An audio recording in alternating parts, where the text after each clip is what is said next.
Booth number 2 Natabari assembly constituency Cooch Behar. এটা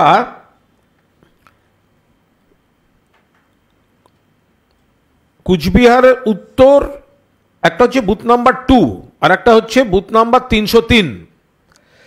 booth number 2-তে দেখা যাচ্ছে,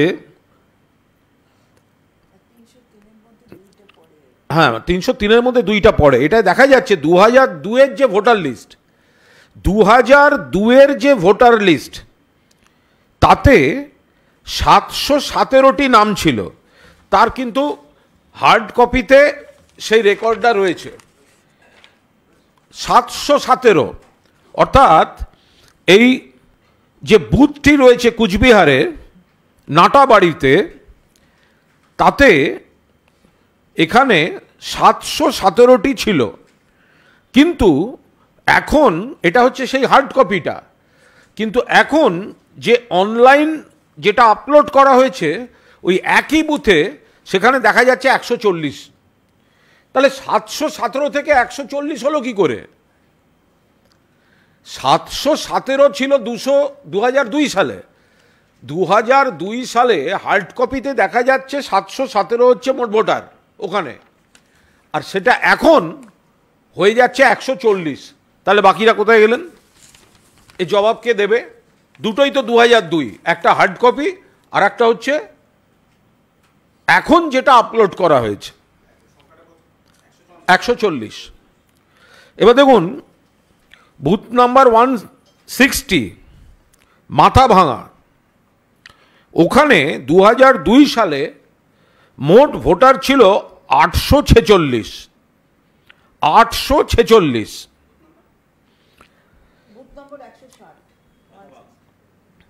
এবার এরপরে বুথ নাম্বার 2/244, ওখানে দেখা যাচ্ছে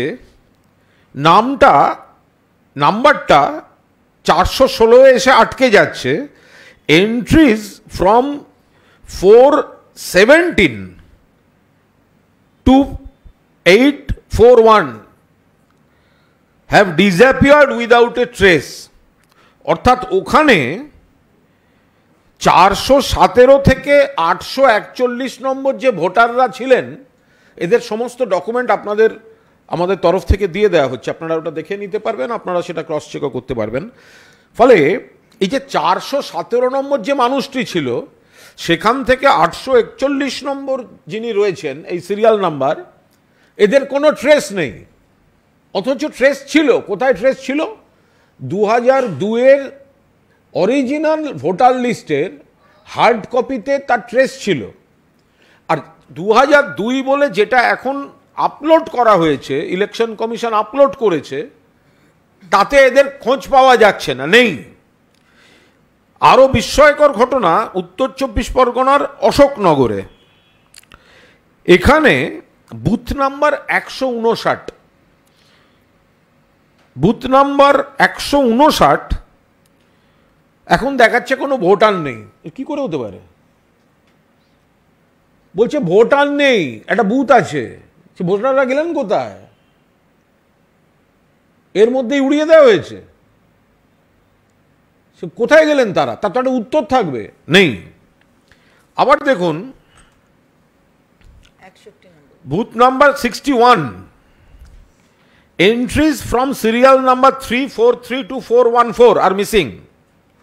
অর্থাৎ অশোকনগর বিধানসভায় বুথ নাম্বার 61, সেখানে 343 থেকে 414 এই এতজন ভোটার, তাদের নাম নেই এই যেটা আপলোড হয়েছে। আলিপুরদুয়ার মাঝের ডাবড়ি,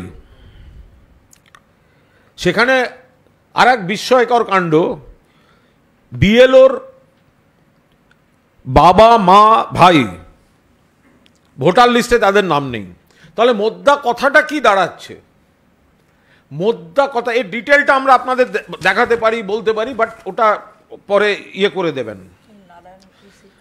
নারায়ণ গোস্বামী আমাদের অশোকনগরের এমএলএ ইতিমধ্যেই ইলেকশন কমিশনে কমপ্লেন করেছেন, যেগুলো কোথায় গেল।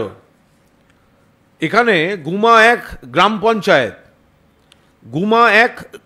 পঞ্চায়েত এখানে বুথ নাম্বার 61 সিরিয়াল নাম্বার 343214 কোথায় গেল? মিসিং।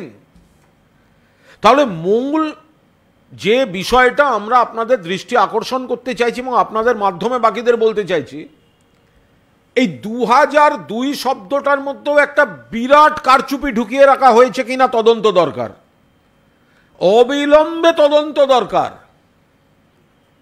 কারণ 2002-এর যে ভোটার লিস্ট, তার যে হার্ড কপিটা ছিল আর এখন যেটা ইলেকশন কমিশন আপলোড করেছে, তাতে বিস্তর ফারাক পাওয়া যাচ্ছে। এবং এই আপলোড করা যে ভোটার লিস্ট, তাতেই দেখা যাচ্ছে বহু এলাকা থেকে অভিযোগ আসছে বিপুল সংখ্যক ভোটারের নাম নেই। এবার কেন নেই? এই ভোটাররা কোথায় গেলেন? এতজন তো একসঙ্গে সিরিয়াল নাম্বার ধরে মারা যেতে পারেন না, তাহলে কোথায় গেলেন? আর এসআইআর এর আগে কি করে ভোটার লিস্ট থেকে উড়ে যাচ্ছে? যথাযথভাবে তদন্ত দরকার। এবং আমাদের দলের যারা কর্মী সমর্থক আছেন, যেটা মাননীয় মুখ্যমন্ত্রী দলনেত্রী মমতা বন্দ্যোপাধ্যায় এবং সর্বভারতীয় সাধারণ সম্পাদক অভিষেক বন্দ্যোপাধ্যায় বারবার বলছেন, এলাকার প্রতিটি বাড়িতে নজর রাখুন, একজন বৈধ ভোটারের গায়ে যেন হাত না পড়ে। তৃণমূল কংগ্রেস কর্মীরা এত বড় চক্রান্ত ফাঁস হচ্ছে কিন্তু, যে 2002-এর হার্ড কপি একরকম, 2002-এর সফট কপি একরকম। এরা ধরে নিয়েছে হার্ড কপিগুলো অনেক দিন হয়ে গেছে, 23 বছর আগের, কারুর কাছে নেই, তাই উড়িয়ে দিতে শুরু করেছে। ভয়ঙ্কর বিপজ্জনক প্রবণতা। এসআইআর আনুষ্ঠানিক প্রসেস শুরু হওয়ার আগে বিপুল সংখ্যক ভোটারের নাম বাদ দিয়ে দেওয়া হয়েছে, লিস্টে নেই। ফলে প্রত্যেকটি বুথে মাননীয় মুখ্যমন্ত্রী মমতা বন্দ্যোপাধ্যায় এবং মাননীয় সর্বভারতীয় সাধারণ সম্পাদক অভিষেক বন্দ্যোপাধ্যায়ের নির্দেশে অবিলম্বে নজর রাখুন। যাদের কাছে পুরনো লিস্ট রয়েছে, যাদের কাছে হার্ড কপি রয়েছে, মেলান। এটা কিন্তু একটা বিরাট কেলেঙ্কারি, চুপি চুপি কারচুপি, সাইলেন্ট রিগিং হয়ে চলেছে, ইনভিজিবল। মোট এই যে এরা বলছে, এরা জানে এই চক্রান্তটা, এই যে মুখে বলছে না এত লোক বাদ যাবে, এটা পরিকল্পিত চক্রান্ত। বিজেপির পার্টি অফিসে বসে চক্রান্ত হয়েছে, সেই চক্রান্ত ইলেকশন কমিশনের মাধ্যমে তাদের ওয়েবসাইটে উঠছে।